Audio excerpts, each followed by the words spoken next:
Item number 1, माननीय वित्त मंत्री श्रीमती निर्मला सीतारमन जी।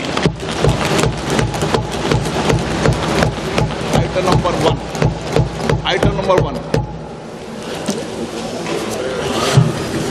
Sir, with your permission, I rise to lay on the table a copy each of the following papers, Hindi and English versions, under Article 281 of the Constitution, Report for 2026 to 2031, Volume 1, Main Report of the 16th Finance Commission. 2. Report for 2026-2031, Volume 2, Annexures of the 16th Finance Commission. Number 3. Explanatory memorandum as to the action taken on the recommendations contained in the above report. Item number 2, माननीय वित्त मंत्री निर्मला सीतारमन जी।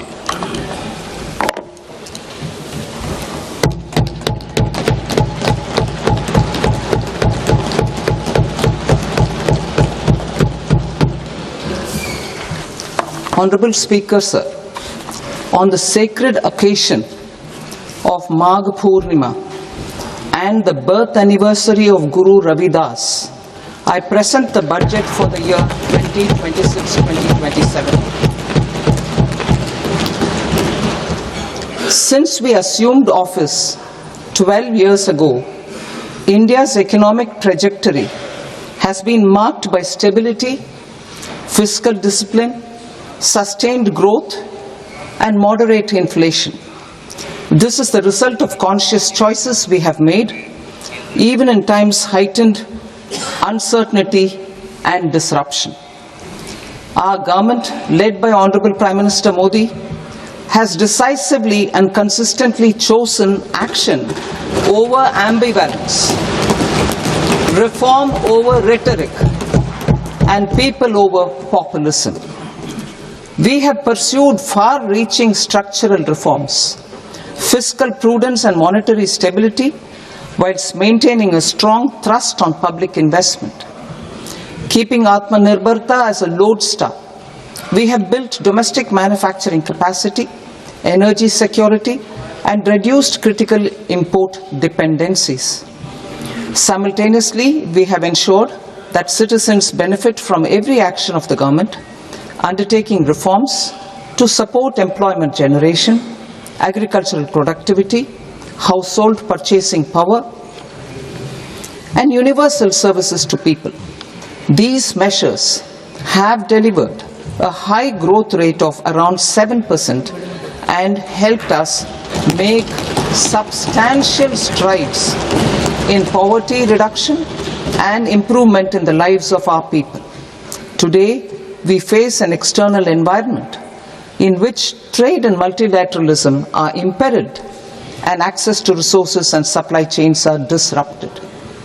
New technologies are transforming production systems while sharply increasing demands on water, energy, and critical minerals. India will continue to take confident steps towards Viksit Bharat, balancing ambition with inclusion. As a growing economy with expanding trade and capital needs, India must also remain deeply integrated with global markets, exporting more and attracting stable long-term investment. As I begin Part A, I want to express my gratitude to the people for standing firmly with us as we forge our way together towards becoming one of the largest economies of the world.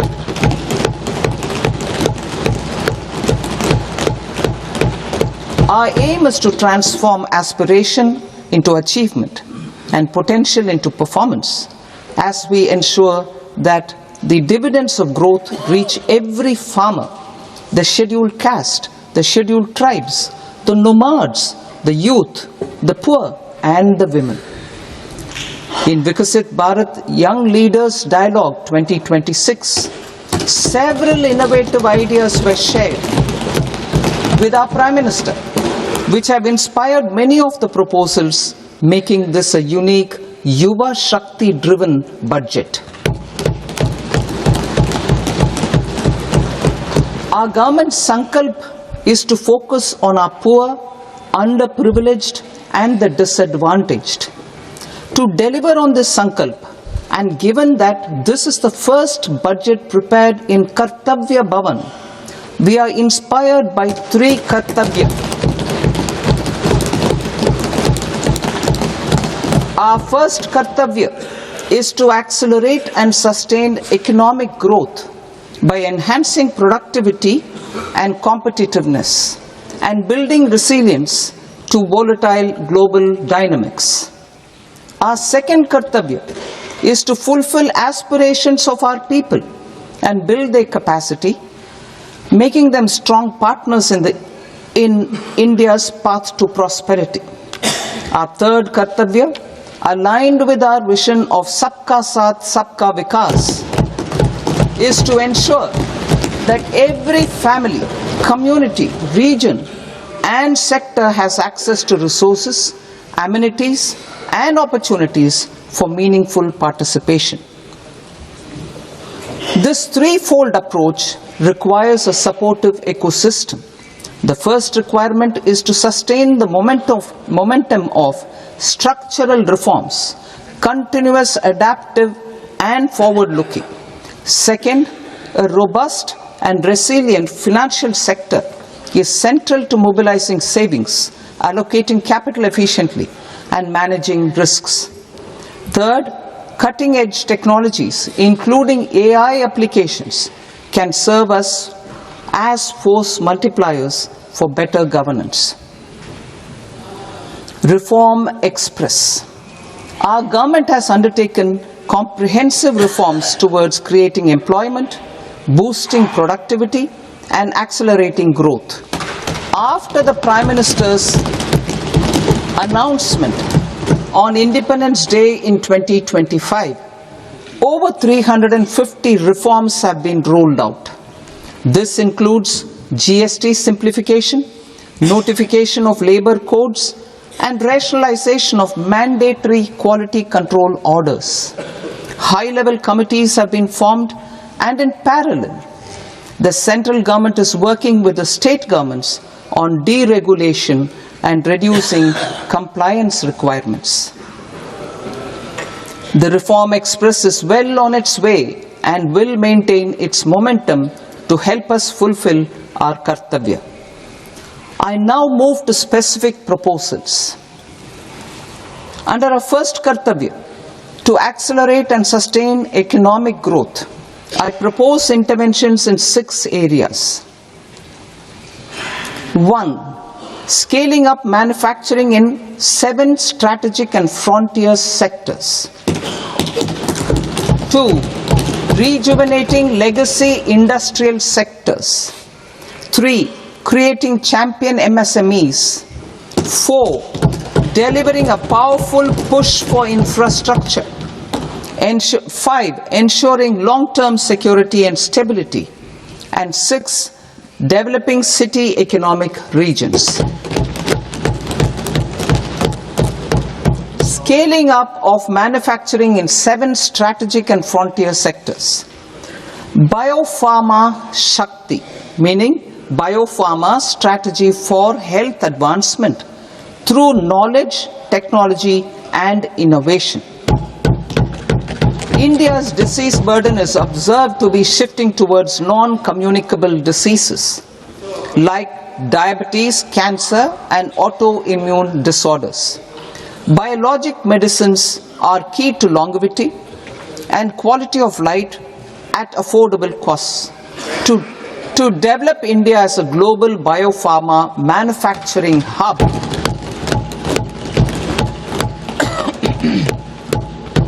I propose the Biopharma Shakti with an outlay of 10,000 crores over the next 5 years.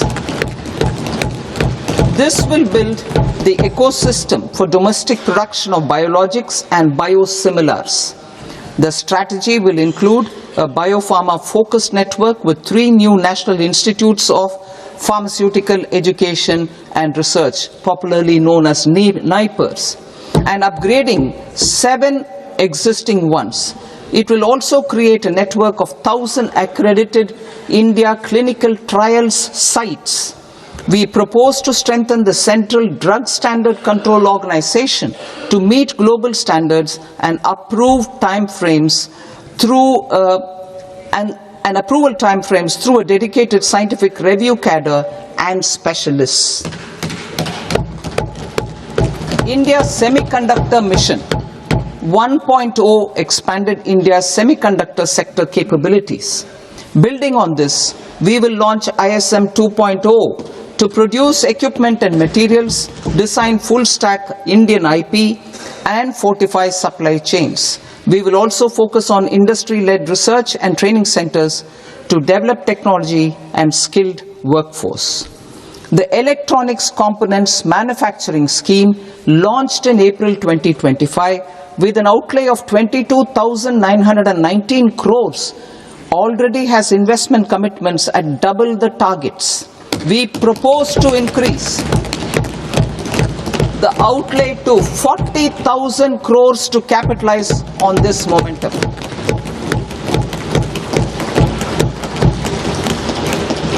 A scheme for rare earth permanent magnets was launched in 2025 November.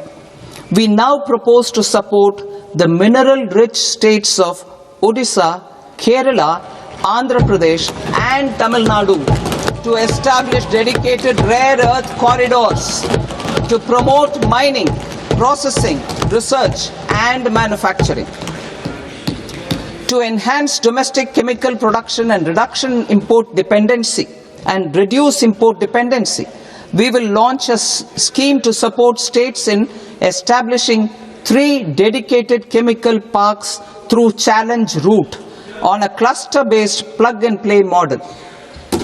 Strong capital goods.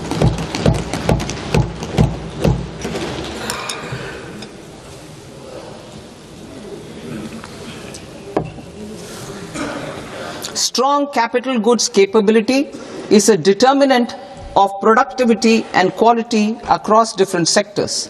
Towards building this capacity, I propose the following. High-tech tool rooms will be established by central public sector enterprises at 2 locations as digitally enabled automated service bureaus that locally design, test and manufacture high-precision components at scale and at lower cost. 2. A scheme for enhancement of construction and infrastructure equipments will be introduced to strengthen domestic manufacturing of high value and technologically advanced CIE. This can range from lifts in a multi-storied apartment or firefighting equipment in multiplexes, large or small, and to tunnel boring equipments for building metros and high-altitude roads. I also propose a scheme for container manufacturing to create a globally competitive container manufacturing ecosystem with a budgetary allocation of 10,000 crores over a 5-year period. For the labor-intensive textile sector, I propose an integrated program with 5 subparts. 1. The National Fiber Scheme for self-reliance in natural fibers, such as silk, wool and jute, man-made fibers and new-age fibers. Textile expansion and employment scheme to modernize traditional clusters with capital support for machinery, technology upgradation and common testing and certification centers. 3. The National Handloom and Handicraft Program to integrate and strengthen existing schemes and ensure targeted support for weavers and artisans. Tex Eco Initiative to promote globally competitive and sustainable textiles and apparels. Samarth 2.0 to modernize the upgrade the textile skilling ecosystem through collaboration with industry and academic institutions. Further, I propose to set up mega textile parks in challenge mode. They can also focus on bringing value addition to technical textiles. I propose to launch the Mahatma Gandhi Gram Swaraj initiative to strengthen khadi, handloom and handicrafts. This will help in global market linkage and branding. It will streamline and support training, skilling, quality of process and production. This will benefit our weavers, village industries, one district, one product ODOP initiative and also our rural youth. India has the potential to emerge as a global hub for high quality, affordable sports goods. I propose a dedicated initiative for sports goods that will promote manufacturing, research and innovation in equipment design as well as material sciences. Rejuvenation of legacy industrial clusters. I propose to introduce a scheme to revive 200 legacy industrial clusters to improve their cost competitiveness and efficiency through infrastructure and technology upgradation. Creating champion SMEs and supporting micro enterprises.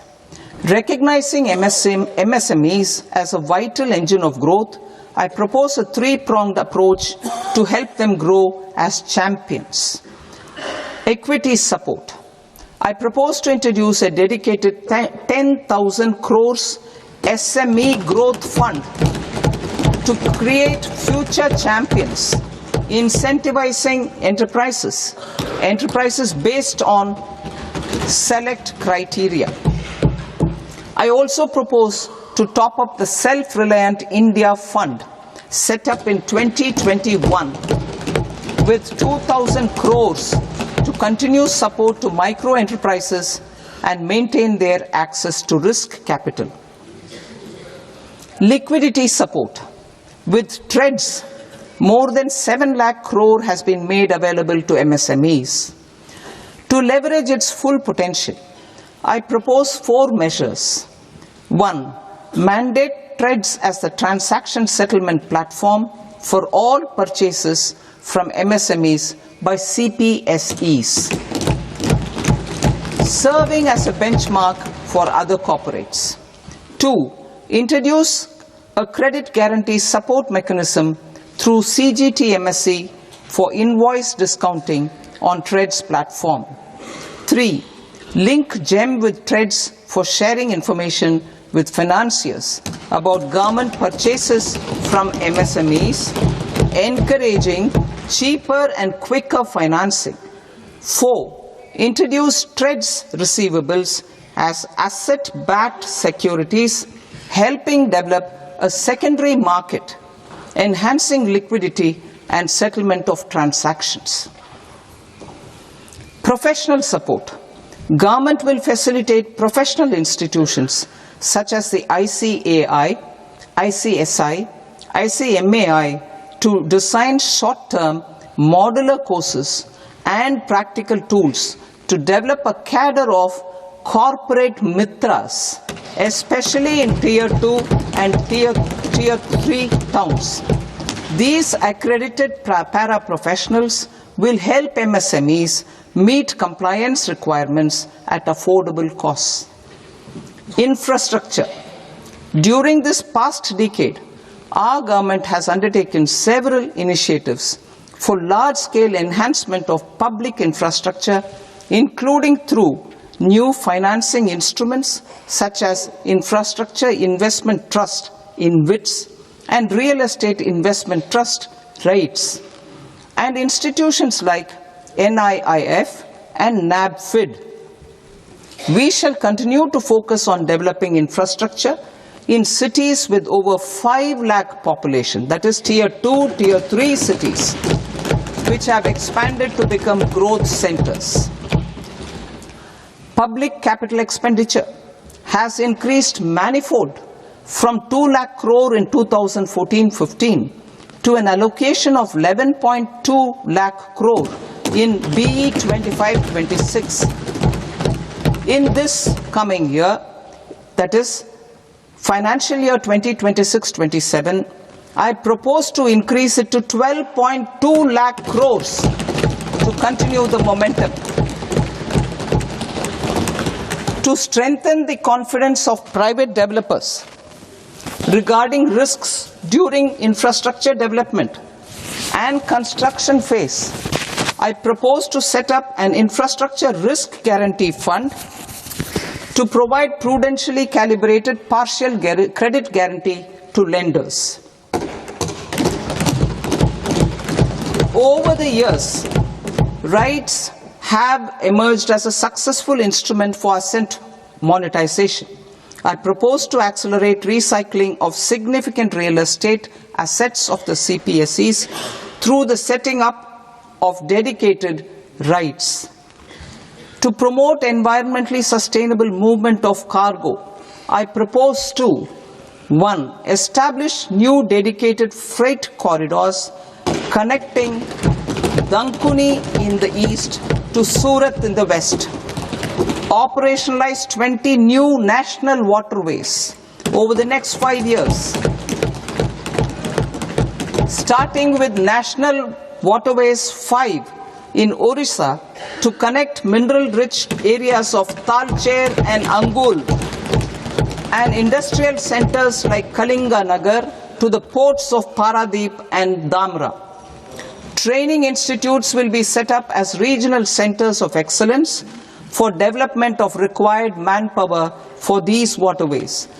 This will benefit youth in the entire stretch of the waterways to train and acquire skills. Further, a ship repair ecosystem catering to inland waterways will also be set up at Varanasi and Patna. And C. Launch a coastal cargo promotion scheme for incentivizing a modal shift from rail to road to increase the share of inland waterways and coastal shipping from 6% to 12% by 2047.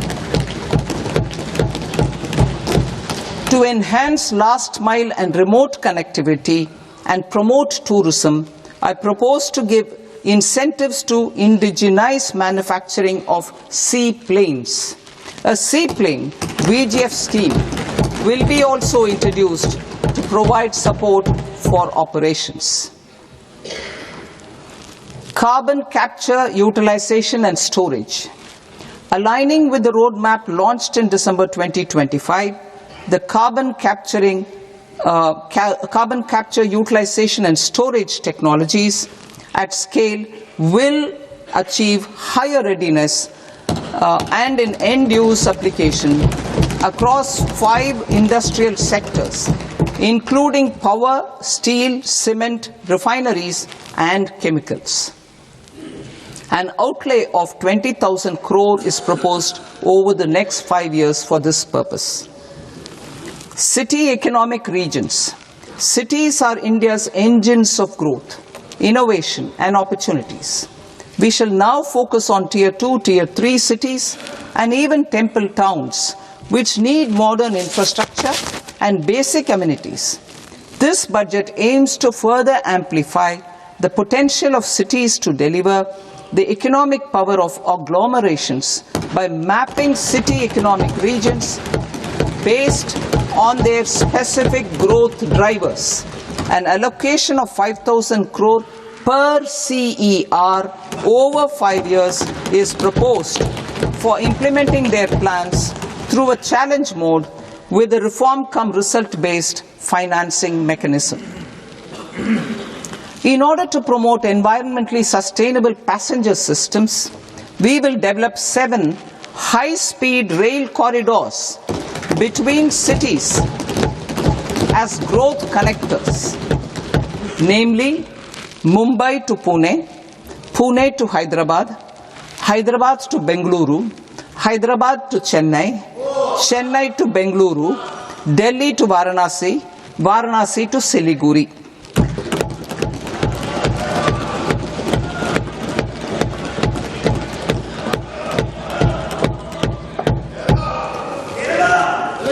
Financial sector.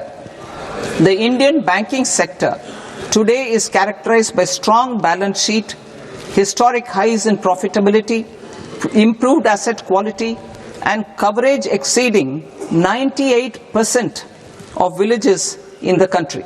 At this juncture, we are well placed to futuristically evaluate the measures needed to continue on the path of reform-led growth of this sector. I propose setting up a high-level committee on banking for Vikasit Bharat. High-level committee on banking for Vikasit Bharat to comprehensively review the sector and align it with India's next phase of growth while safeguarding financial stability, inclusion, and consumer protection. The vision for NBFCs for Vikasit Bharat has been outlined with clear targets for credit disbursement and technology adoption in order to achieve scale and improve efficiency in the public sector NBFCs. As a first step, it is proposed to restructure the Power Finance Corporation and Rural Electrification Corporation. I propose a comprehensive review of the foreign exchange management non-debt instruments rules to create a more contemporary, user-friendly framework for foreign investments consistent with India's evolving economic priorities. Corporate bond market. I propose to introduce a market-making framework with suitable access to funds and derivatives on corporate bond indices. I also propose to introduce total return swaps on corporate bonds. Municipal bonds. To encourage the issuance of municipal bonds of higher value by larger cities, I propose an incentive of 100 crore rupees for a single bond issuance. 100 crore rupees for a single bond issuance of more than 1,000 crore. The current scheme under Amrit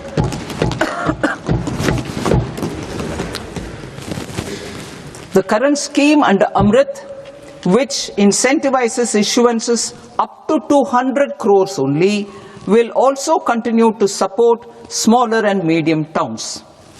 That will also continue to support the smaller and medium towns. Ease of doing business. Individual persons resident outside India, PROI, will be permitted to invest in equity instruments of listed Indian companies through the Portfolio Investment Scheme. It is also proposed to increase the investment limit for an individual PROI under the scheme from 5% to 10%, with an overall investment limit for all individual PROIs to 24% from the current 10%. Emerging technologies including AI. 21st century is technology driven. Adoption of technology is for the benefit of all people. Farmers in the field, women in STEM, youth keen to upskill, and Divyangjan to access newer opportunities. The government has taken several steps to support new technologies through AI Mission, National Quantum Mission, Anusandhan National Research Fund, and Research and Development and Innovation Fund. Our second kartavya is to fulfill aspirations and build capacities. Close to 25 crore individuals have come out of multi-dimensional poverty through a decade of our government's sustained and reform-oriented efforts.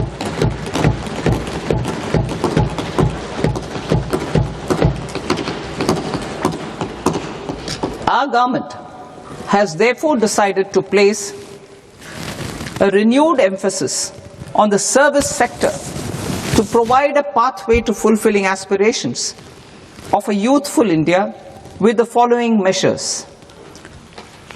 I propose to set up a high-powered Education to Employment and Enterprises Standing Committee to recommend measures that focus on services sector as a core driver of Vikasit Bharat.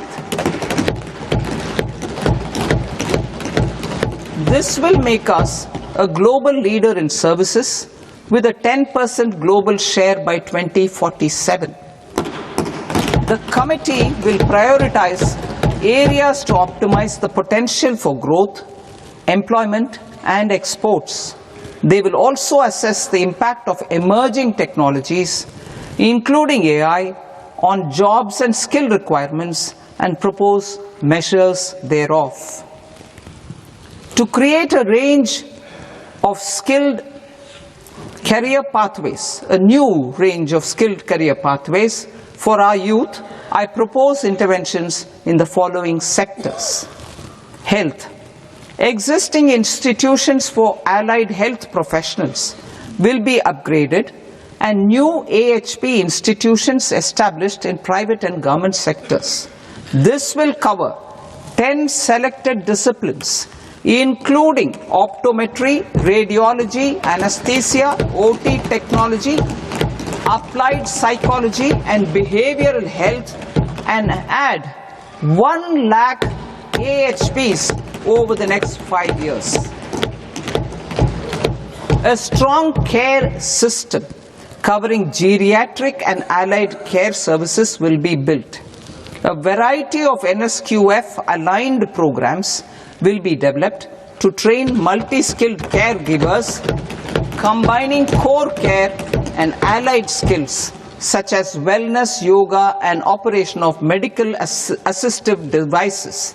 In the coming year, 1.5 lakh caregivers will be trained.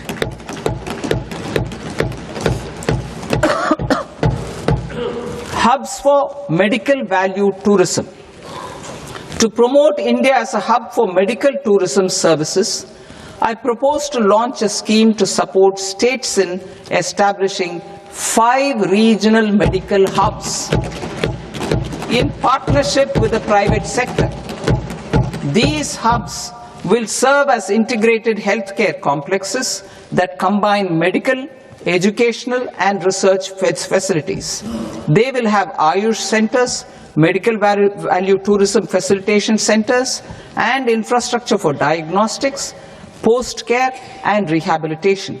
These hubs will provide diverse opportunities, job opportunities for health professionals, including doctors and AHPs. Ancient Indian yoga, already respected in several parts of the world, was given a mass global recognition when Honorable Prime Minister took it to the UN. Post-COVID, Ayurveda gained a similar global acceptance and recognition. Exporting quality Ayurveda products helps farmers who grow the herbs and youth who process the products. To meet growing global demand, a few more steps are being taken. I propose to 1. Set up 3 new All India Institutes of Ayurveda. 2. Upgrade Ayush pharmacies and drug testing labs for higher standards of certification ecosystem and make available more skilled personnel. 3.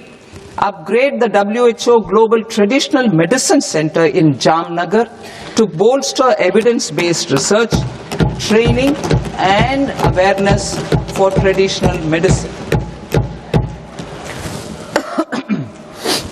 Animal husbandry. Livestock contributes to close to 16% of farm income, including of poor and marginal households. To scale up availability of veterinary professionals by more than 20,000, I propose to roll out a loan-linked capital subsidy support scheme for establishment of veterinary and para-veterinary colleges, veterinary hospitals, diagnostic laboratories, and breeding facilities in private sector. Collaboration between Indian and foreign institutions will also be facilitated. Orange economy. India's animation, visual effects, gaming and comics sector, AVGC sector, is a growing industry projected to require 2 million professionals by 2030. I propose to support the Indian Institute of Creative Technologies, Mumbai, in setting up AVGC content creator labs in 15,000 secondary schools all over the country and 500 colleges. The Indian design industry is expanding rapidly, and yet there is a shortage of Indian designers. I propose to establish, through challenge route, a new National Institute of Design to boost design education and development in the eastern region of India. Education. Our government will support states through challenge route in creating 5 university townships in the vicinity of major industrial and logistics corridors. These planned academic zones will host multiple universities, colleges and research institutions, skill centers and residential complexes. In higher education, STEM institutions, prolonged hours of study and laboratory work pose some challenges for girl students. Through VGF, Viability Gap Funding and capital support, one girls' hostel will be established in every district.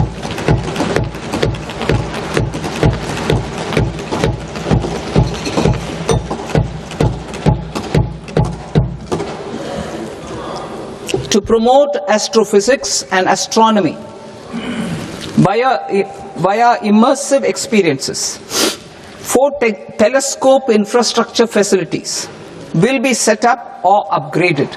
The National Large Solar Telescope, the National Large Optical Infrared Telescope, the Himalayan Chandra Telescope, and the Cosmos 2 Planetarium. Tourism. The tourism sector has the potential to play a large role in the employment generation, forex earnings, and expanding the local economy. I propose to set up a National Institute of Hospitality by upgrading the existing National Council for Hotel Management and Catering Technology. It will function as a bridge between academia, industry, and government. I also propose a pilot scheme for upskilling 10,000 guides in 20 iconic tourist sites through a standardized, high-quality, 12-week training course in hybrid mode in collaboration with the Indian Institute of Management. A national destination digital knowledge grid will be established to digitally document all places of significance, cultural, spiritual, and heritage. This initiative will create a new ecosystem of jobs for local researchers, historians, content creators, and technology partners. India has the potential and opportunity to offer world-class trekking and hiking experience. We will develop ecologically sustainable mountain trails in Himachal Pradesh, Uttarakhand, and Jammu Kashmir. Also in Araku Valley in the Eastern Ghats and Podigai Malai in the Western Ghats. Turtle trails along key nesting sites in the coastal areas of Odisha Karnataka and Kerala. And 3, bird watching trails along the Pulikat Lake in Andhra Pradesh, Tamil Nadu. It's on the border.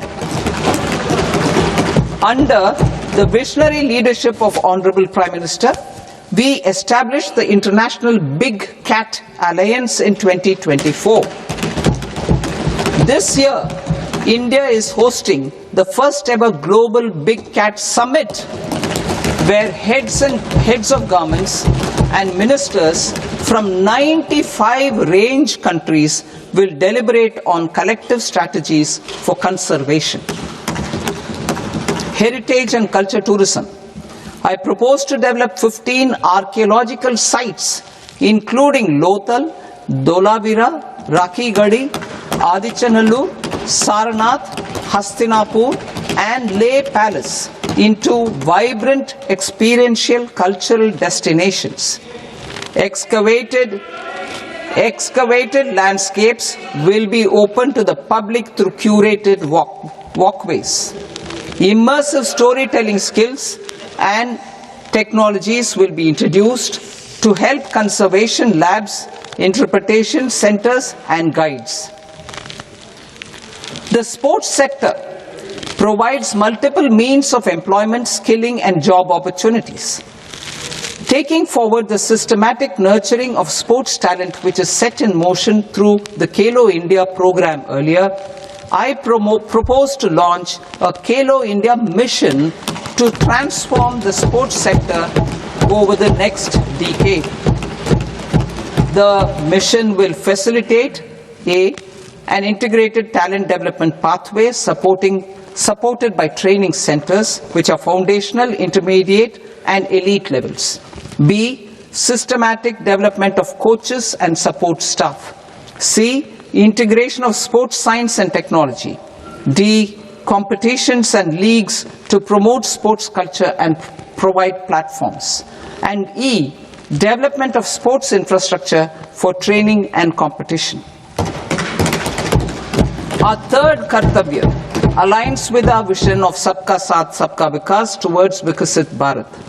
This requires targeted efforts for 1, increasing farmer incomes through productivity enhancement and entrepreneurship, with special attention to small and marginal farmers.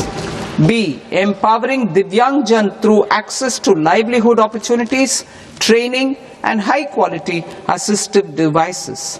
C, empowering the vulnerable to access mental health and trauma care. D, focus on the Purvodaya states and the Northeast region to accelerate development and employment opportunities. Fisheries. We will undertake initiatives for integrated development of 500 reservoirs and Amrit Sarovars.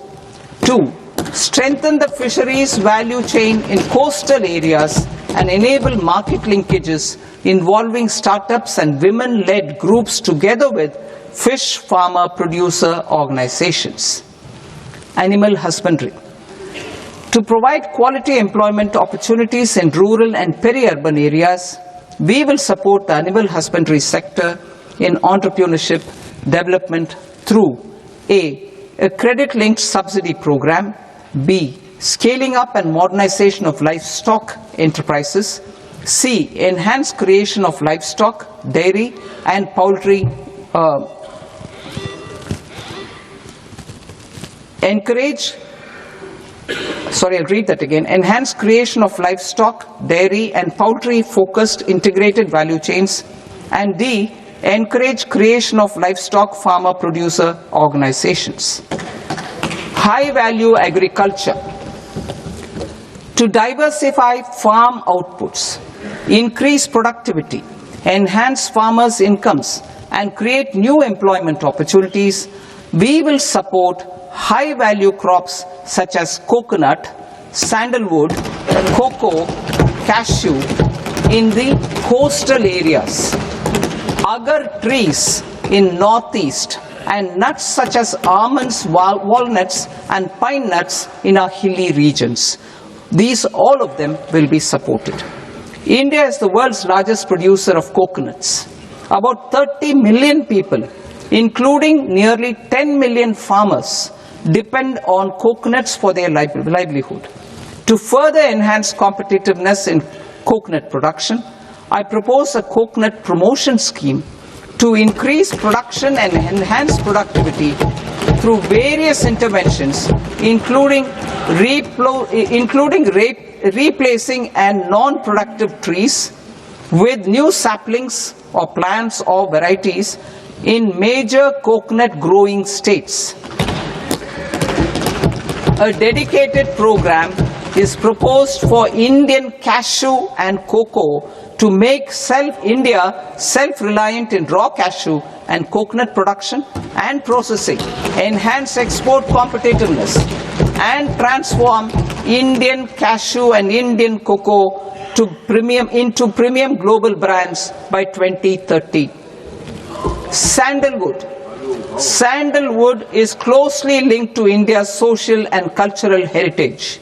Our government will partner with state governments to promote focused cultivation and post-harvest processing to restore the glory of the Indian sandalwood ecosystem, to rejuvenate old, low-yielding orchards and expand high-density cultivation of walnuts, almonds, and pine nuts. We will support a dedicated program to enhance farmer incomes and in bringing value addition by engaging youth. Bharat Vistar, that is virtually integrated system to access agricultural resources. I propose to launch Bharat Vistar, a multilingual AI tool that shall integrate the AgriStack portals and the ICAR package on agricultural practices with AI systems. This will enhance farm productivity, enable better decisions for farmers, and reduce risk by providing customized advisory support. She Marts for rural women-led enterprises. Building on the success of Lakpati Didi program, I propose to help women take the next step from credit-linked livelihoods to being owners of enterprises. Self-help entrepreneur, She Marts will be set up as community-owned retail outlets within the cluster-level federations through enhanced and innovative financing instruments. Empowering Divyangjan. Divyangjan Kaushal Yojana. Information technology, AVGC sectors, hospitality and food and beverages sectors often offer task-oriented and process-driven roles which are suitable for Divyangjan. We will ensure dignified livelihood opportunities through industry-relevant and customized training specific to each Divyangjan group. Divyang Sahara Yojana.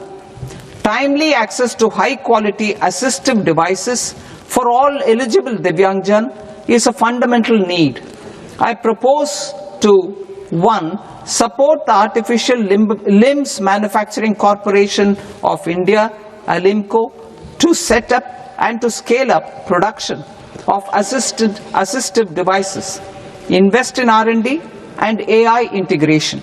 Strengthen PM Divyasha Kendras and support setting up of assistive technology marts as modern retail style centers where Divyangjan and senior citizens can see, try and purchase assistive products. Reaffirming our commitment to mental health and trauma care. There are no national institutes for mental health care in North India. We will therefore set up a NIMHANS 2 and also upgrade national mental health institutes in Ranchi and in Tezpur as regional apex institutions. Emergencies expose families, particularly the poor and vulnerable, to unexpected expenditure. We will strengthen and increase these capacities by 50% in district hospitals by establishing emergency and trauma care centers. Focus on Purvodaya states and northeastern regions.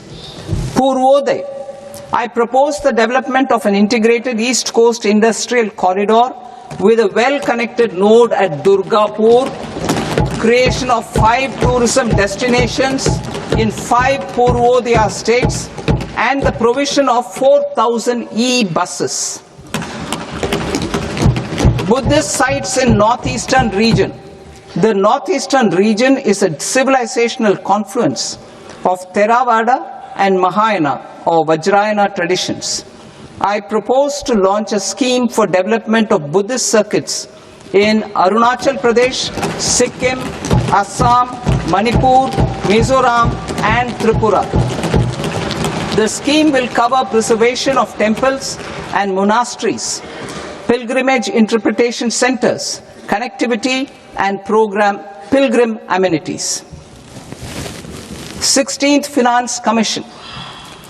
On 17th November 2025, the 16th Finance Commission submitted its report to the President.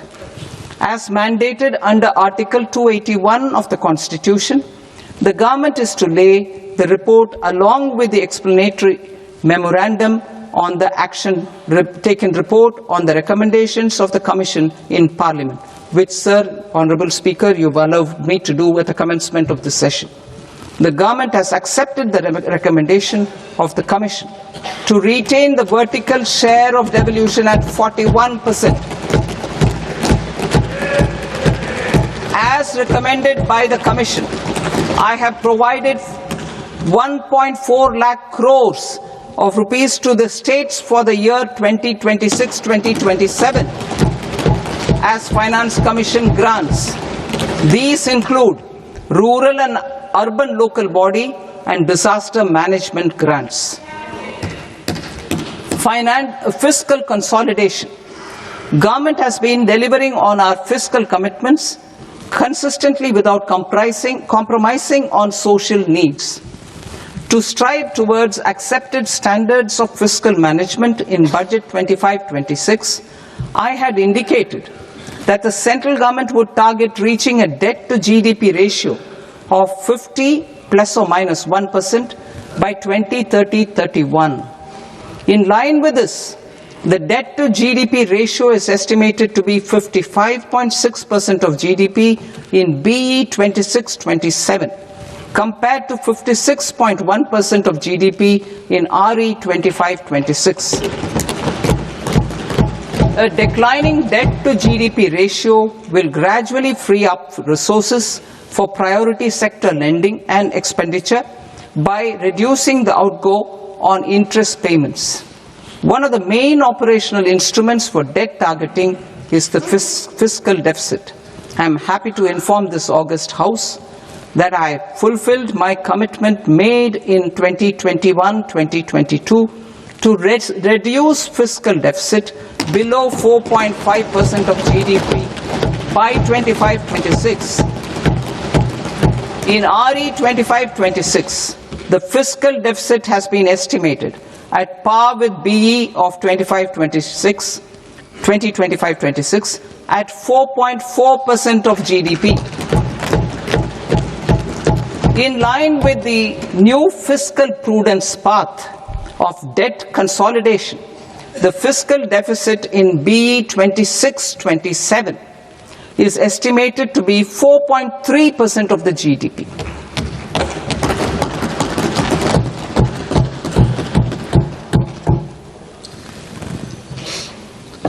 The revised estimates of the non-debt receipts are 34 lakh crore rupees, of which the centre's net tax receipts are 26.7 lakh crore. The revised estimate of the total expenditure is 49.6 lakh crore rupees, of which the capital expenditure is about 11 lakh crores. Budget estimates 2026 to 2027. Coming to 26-27, the non-debt receipts and the total expenditure are estimated as 36.5 lakh crore and 53.5 lakh crore respectively. The centre's net tax receipts are estimated at 28.7 lakh crore rupees. To finance the fiscal deficit, the net market borrowings from dated securities are estimated at 11.7 lakh crore rupees. The balance financing is expected to come from small savings and other sources. The gross market borrowings are estimated at 17.2 lakh crore rupees. I'll now move to Part B. Part B, direct taxes.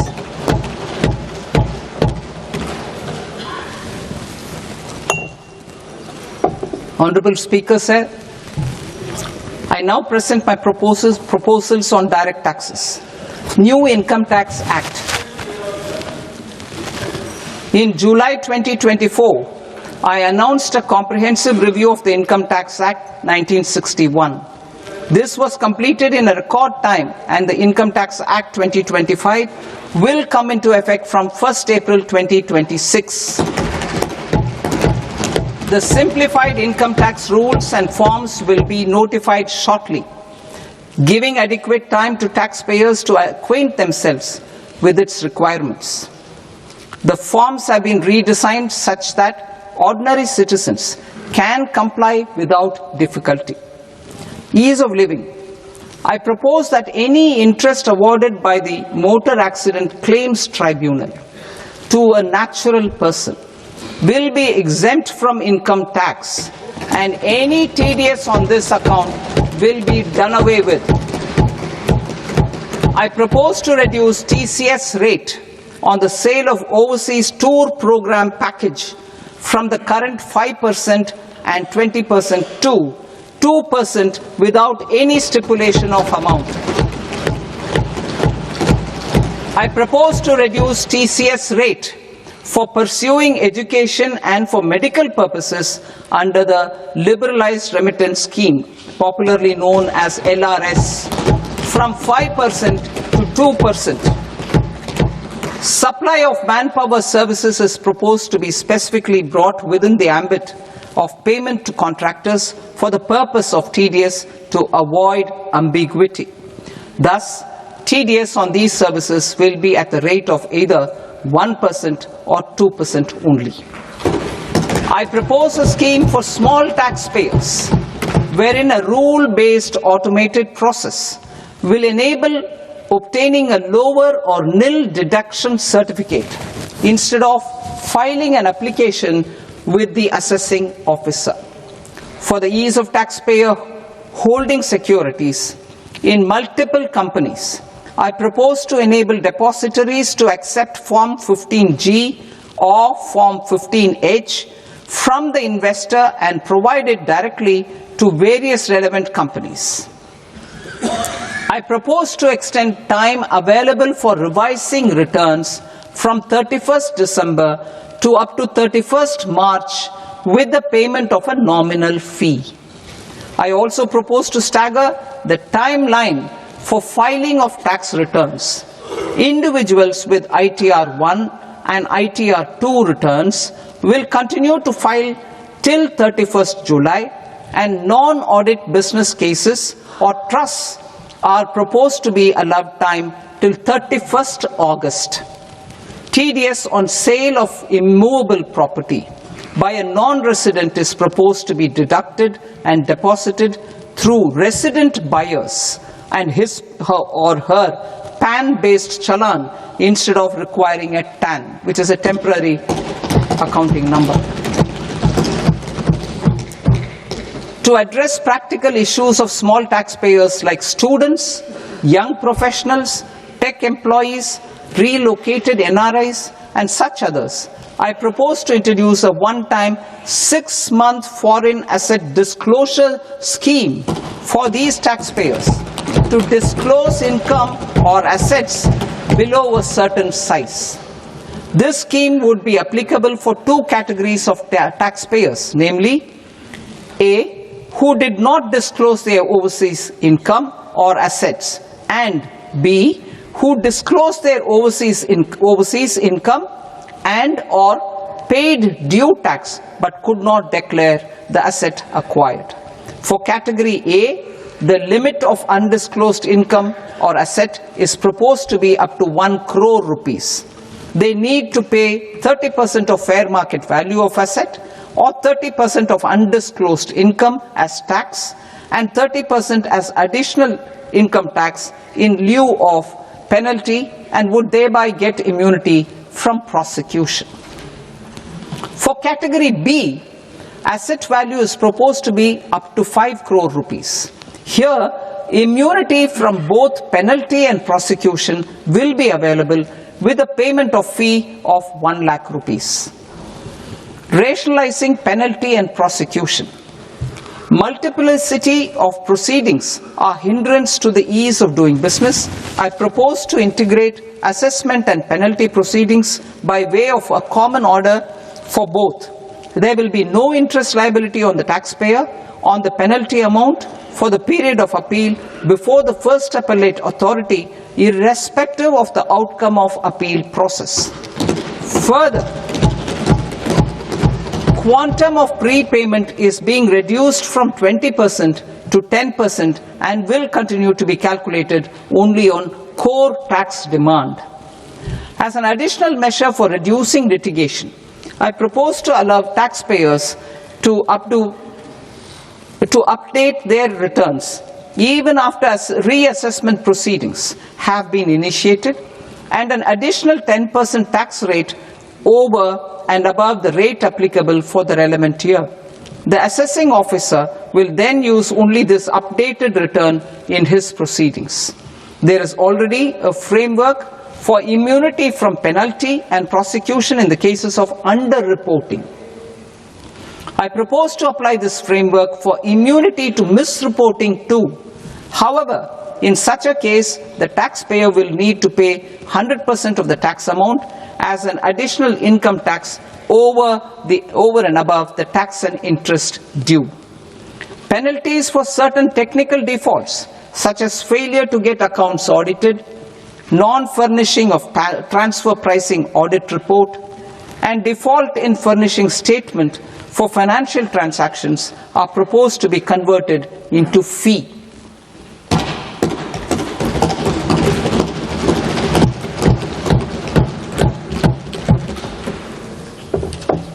I propose to rationalize prosecution framework under Income Tax Act while maintaining a careful balance for deterrence in some serious offence.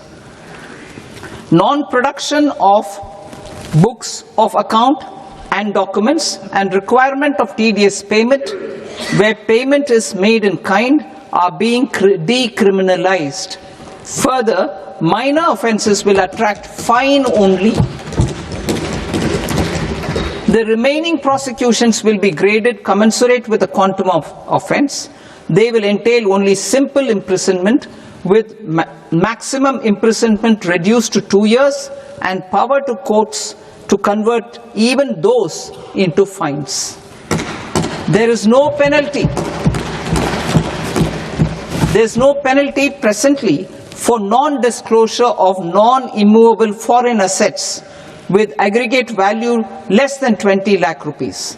I propose to also provide them with immunity from prosecution with retrospective effect from 1/10/2024.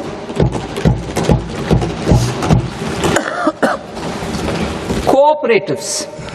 Deduction is already allowed to a primary cooperative society engaged in supplying milk, oilseeds, fruits or vegetables raised or grown by its members. I propose to extend this deduction to also include supply of cattle feed and cotton seed produced by its members. I propose to allow inter-cooperative society dividend income as deduction under the new tax regime to the extent it is further distributed to its members. I further propose to allow exemption for a period of 3 years to dividend income received by a notified national cooperative federation on their investments made in companies up to 31/1/2026. This exemption would be allowed only for dividends further distributed to its member cooperatives. Supporting IT sector as India's growth engine. India is a global leader in software development services, IT-enabled services, knowledge process outsourcing services, and contract R&D services relating to software development. These businesses and their segments are quite interconnected with each other. All these services are proposed to be clubbed under a single category of information technology services with a common safe harbor margin of 15.5% applicable to all. The threshold for availing safe harbor for IT services is being enhanced substantially from 300 crore rupees to 2,000 crore rupees. Safe harbor for IT services shall be approved by an automated rule-driven process without any need for tax officer to examine and accept the application. Once applied by an IT services company, the same safe harbor can be continued for a period of 5 years at a stretch at its choice. For IT services companies who want to conclude advanced pricing agreement, APA, I propose to fast-track unilateral APA process for IT services and endeavor to conclude it within a period of 2 years. The period of 2 years can be extended by a further period of 6 months on taxpayers' request. I propose to extend the facility of modified returns available to the entity entering APA to its associated entities also. Attracting global business and investment. Recognizing the need to enable critical infrastructure and boost investment in data centers, I propose to provide tax holiday till 2047 to any foreign company that provides cloud services to customers globally by using data center services from India. It will, however, need to provide services to Indian customers through an Indian reseller entity. I also propose to provide a safe harbor of 15% on cost in case the company providing data center services from India is a related entity. To harness the efficiency of just-in-time logistics for electronic manufacturing, I propose to provide safe harbor to non-residents for component warehousing in a bonded warehouse at a profit margin of 2% of the invoice value. The resultant tax of about 0.7% will be much lower than in competing jurisdictions. To provide fillip to toll manufacturing in India, I propose to provide exemption from income tax for 5 years to any non-resident who provides capital goods, equipment, or tooling to any toll manufacturer in a bonded zone. To encourage vast pool of global talent to work in India for a longer period of time, I propose to provide exemption to global, non-India sourced income of a non-resident expert for a stay period of 5 years under notified schemes. I propose to provide exemption from minimum alternate tax, the MAT, to all non-residents who pay tax on presumptive basis. Tax administration. I propose to constitute a joint committee of Ministry of Corporate Affairs and Central Board of Direct Taxes for incorporating the requirements of income computation and disclosure standards, the ICDS, in the Indian Accounting Standards Ind AS itself. Separate accounting requirement based on ICDS will be done away with from the tax year 27-28. To support Prime Minister Modi's vision of homegrown accounting and advisory firms to become global leaders, I propose to rationalize the definition of accountant for the purposes of safe harbor rules. Other tax proposals. Change in taxation of buyback was brought in to address the improper use of buyback route by promoters. In the interest of minority shareholders, I propose to tax buyback for all types of shareholders as capital gains. However, to disincentivize misuse of tax arbitrage, promoters will pay an additional buyback tax. This will make effective tax 22% for corporate promoters. For non-corporate promoters, the effective tax will be 30%. TCS rate for sellers of specific goods, namely alcoholic liquor, scrap and minerals, will be rationalized to 2%, and that on tendu leaves will be reduced from 5% to 2%. I propose to raise the STT on futures to 0.05% from the present 0.02%. STT on options premium and exercise of options are both proposed to be raised to 0.15% from the present rate of 0.1% and 0.125% respectively.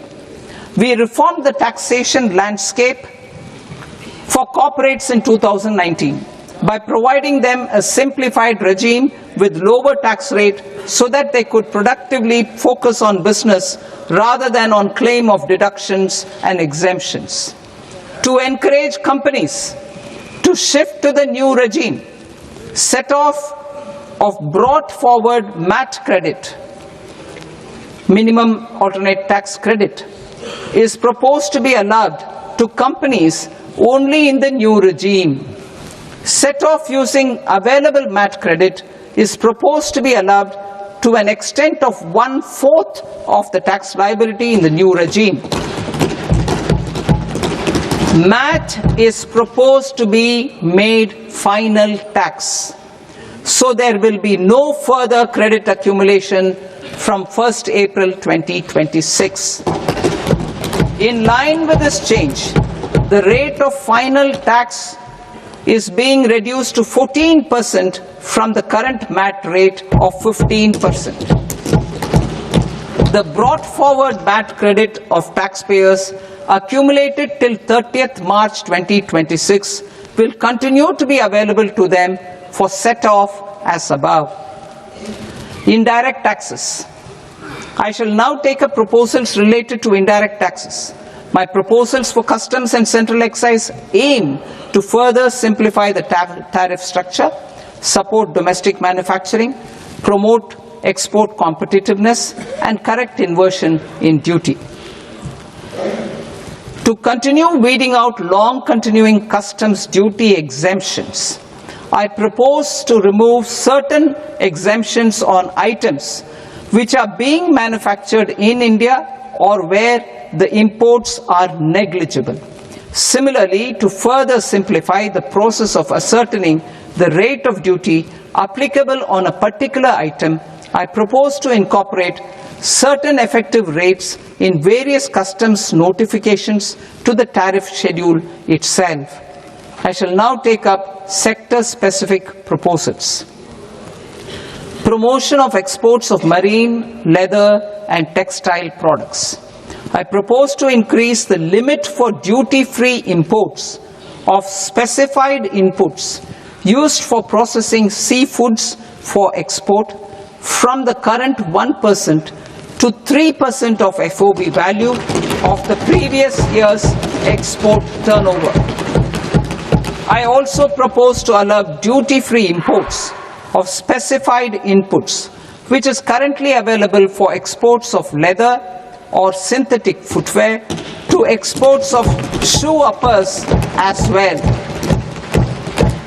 I propose to extend the time period for export of final product from the existing 6 months to 1 year for exporters of leather or textile garments, leather or synthetic footwear, and other leather products.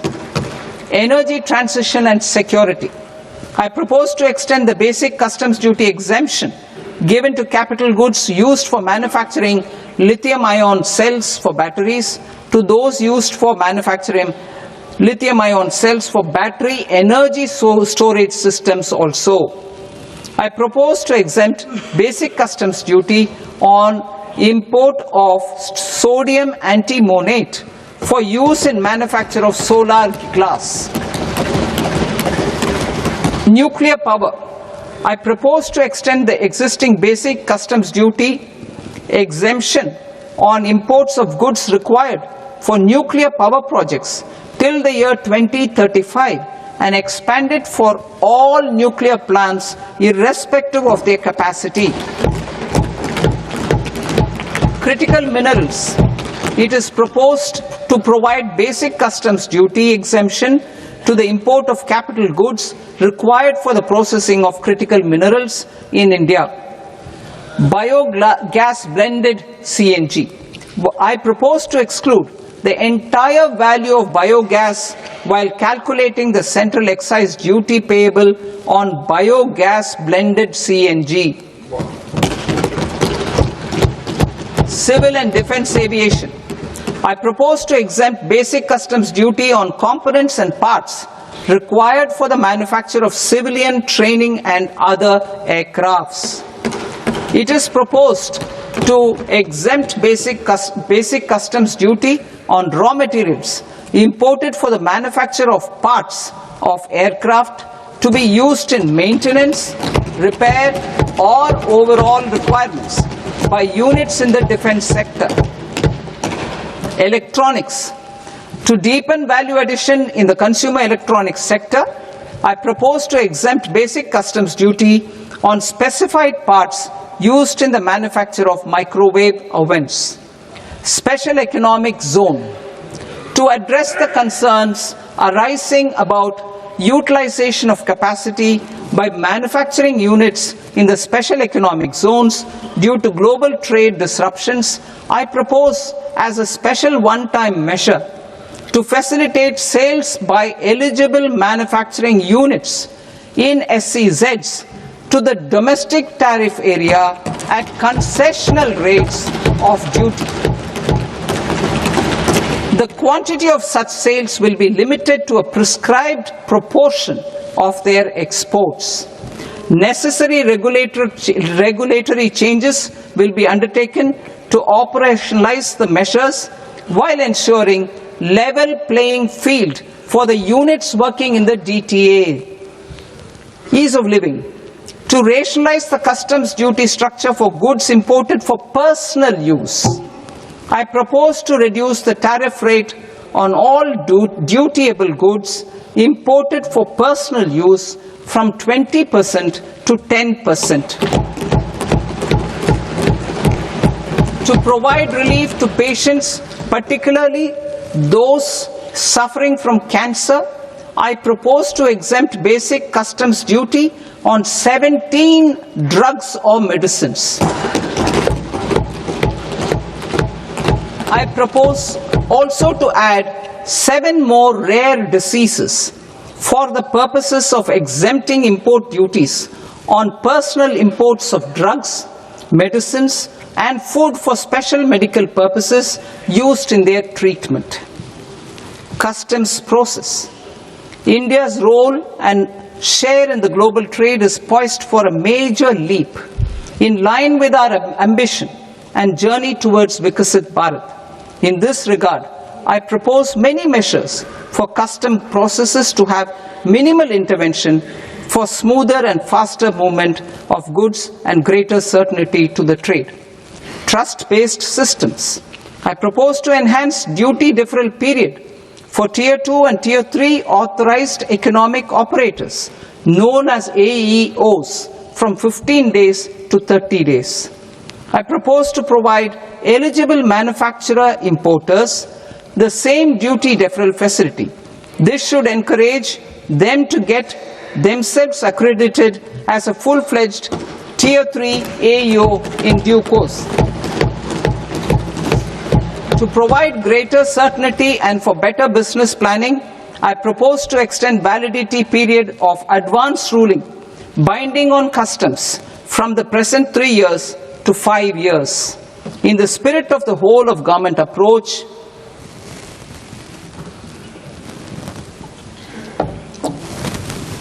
government agencies will be encouraged to leverage AEO accreditation for preferential treatment in clearing their cargo. Regular importers with trusted long-standing supply chains will be recognized in the risk system so that the need for verification of their cargo every time can be minimized. Export cargo using electronic sealing. Export cargo using electronic sealing will be provided through clearance from the factory premises to the ship. For import of goods not needing any compliance, filing of bill of entry by a trusted importer and arrival of goods will automatically notify customs for completing their clearance formalities. This will enable goods to be released immediately on arrival. The customs warehouse framework will be transformed into a warehouse operator-centric system with a self-declarations, electronic tracking, and risk-based audit.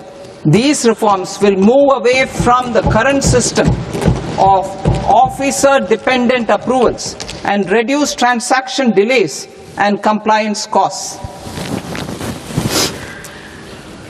Ease of doing business. Approvals required for cargo clearance from various government agencies will be seamlessly processed through a single and interconnected digital window by the end of the financial year. Processes involved in clearance of food, drugs, plant and animal and wildlife products accounting for about 70% of interdicted cargo will be operationalized on this system by April 2026 itself. For goods not having any compliance requirement, clearance will be done by customs immediately after online registration is completed by the importer, subject to the payment of duty. Customs integrated system will be rolled out in 2 years as a single integrated and scalable platform for all customs processes. Utilization of non-intrusive scanning with advanced imaging and AI technology for risk assessment will be expanded in a phased manner with the objective to scan every container across all the major ports. New export opportunities to support Indian fishermen to fully harness the economic value of marine resources beyond our territorial waters. The following measures will be taken. A. Fish catch by an Indian fishing vessel in exclusive economic zone or on the high seas will be made free of duty. Landing of such fish on foreign port will be treated as export of goods. Safeguards will be put in place to prevent misuse during fish catch, transit or transshipment. To support aspirations of India's small businesses, artisans and startups to access global markets through e-commerce, I am pleased to announce complete removal of the current value cap of 10 lakh rupees per consignment on courier exports. In addition, handling of rejected and returned consignments will be improved with effective use of technology for identifying such consignments. I propose to revise provisions governing baggage clearance during international travel to address genuine concerns of passengers. The revised rules will enhance duty-free allowances in line with the present-day travel realities and provide clarity in temporary carriage of goods brought in or taken out. There are honest taxpayers who are willing to settle disputes by paying all their dues, but they get deterred due to negative connotation associated with penalty. They will now be able to close cases by paying an additional amount in lieu of penalty. Honorable Speaker, sir, with this, I commend the budget to this august House. Jai Hind.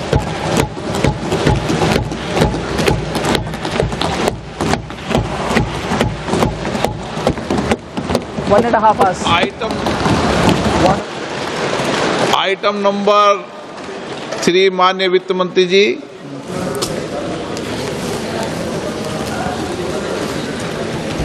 Item number 2, sir. 3।